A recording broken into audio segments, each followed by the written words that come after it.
గురించి రాహుల్ గాంధీతో తెలుగుదేశం పార్టీ జగన్మోహన్ రెడ్డి గారికి ఎట్లాంటి ఆలోచనలు వస్తాయో నాకు నవ్వు వస్తుంది. అరే భారతదేశంలో ఓట్ల చోరీ దొంగ ఓట్లకి మూలం ఎక్కడయ్యా? కేర్ ఆఫ్ వైఎస్ఆర్సీపీ కదా, జగన్మోహన్ రెడ్డి కదా. 5 ఏళ్లలో నువ్వు చేసినటువంటి అరాచకాలకు చివరికి ఏం జరిగింది? మా ఉరవకొండలోనే మొదలైంది కదా. 10,000 ఓట్లను తొలగించాలని మీరు పిటిషన్ పెట్టలేదా? తొలగించింది సిద్ధం కాదా? దాని మీద సెంట్రల్ గవర్నమెంట్ కేంద్ర ఎన్నికల సంఘం నుంచి ఓ కార్యదర్శి వచ్చి బిఎల్ఓలకు సస్పెండ్ చేసి తర్వాత 2 జెడ్పీసీఈఓల్ని సస్పెండ్ చేసింది మర్చిపోయారా? విశాఖపట్నం మర్చిపోయారా? మా పర్చూరు మర్చిపోయారా? తిరుపతి మర్చిపోయారా? దొంగ ఓట్లకి ఓట్ల చోరీకి ఓట్ల తొలగింపుకి పునాదులు మీరే. ఇంక రాహుల్ గాంధీ ఏం మాట్లాడతాడు పాపం? ఆయన లేని సబ్జెక్టు, ఆ సబ్జెక్టుకి కర్త కర్మ క్రియ మీరే.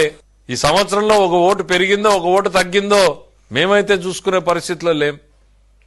ఎందుకంటే మేము ప్రజల్ని నమ్ముకున్నాం, ఈ దొంగ ఓట్ల కార్యక్రమాన్ని నమ్ముకోలేదు. మేము ప్రజల్ని నమ్ముకున్నాం, మీరేమో దొంగ ఓట్ల కార్యక్రమాన్ని నమ్ముకున్నారు. ఎన్నికల సంఘంలో చావు దెబ్బతిన్నారు. గతంలో 2 ఆఫీసర్లను సస్పెండ్ చేసింది. ఈ రోజు వరకు కూడా వాళ్ళకి పోస్టింగ్లు లేవు. మేమే అయ్యా కనికరించండి, ఇంకేదో తప్పులు చేశారు, అయిపోయింది, బుద్ధి వచ్చి ఉంటుందిలే, 2 ఏళ్ళు 3 ఏళ్ళు అయిందని చెప్పాల్సిన పరిస్థితికి మేమే వచ్చాం. దొంగ ఓట్లకి దేశంలో మూలం ఎవరు అనంటే మీరు. బహుశా మీరే హాట్ లైన్ లో రాహుల్ గాంధీకి నేర్పించినట్టున్నారు. నేను ఇక్కడ చేశాను, కాకపోతే కొంచెం తెలుగుదేశం పార్టీ యాక్టివ్గా ఉండడంతో ఫెయిల్ అయింది, అక్కడ కూడా జరుగుతున్నాయి చూసుకో, వాళ్ళు చేస్తుంటారు అనేటువంటిది ఏదో నేర్పించినట్టున్నావు తప్ప మాకు ఎవరితోనూ ఉండాల్సిన పని లేదు. ఈరోజు కేంద్ర ప్రభుత్వంలో ఎన్డీఏ కూటమిలో బలమైన భాగస్వామిగా ఉన్నాం, నమ్మకమైన భాగస్వామిగా ఉన్నాం. ఈ రాష్ట్ర అభివృద్ధి కోసం ఎన్డీఏ కూడా బ్రహ్మాండమైనటువంటి సపోర్ట్ చేస్తా ఉంది. కాంగ్రెస్ వ్యతిరేక పునాదుల మీద వచ్చినటువంటి పార్టీ మాది.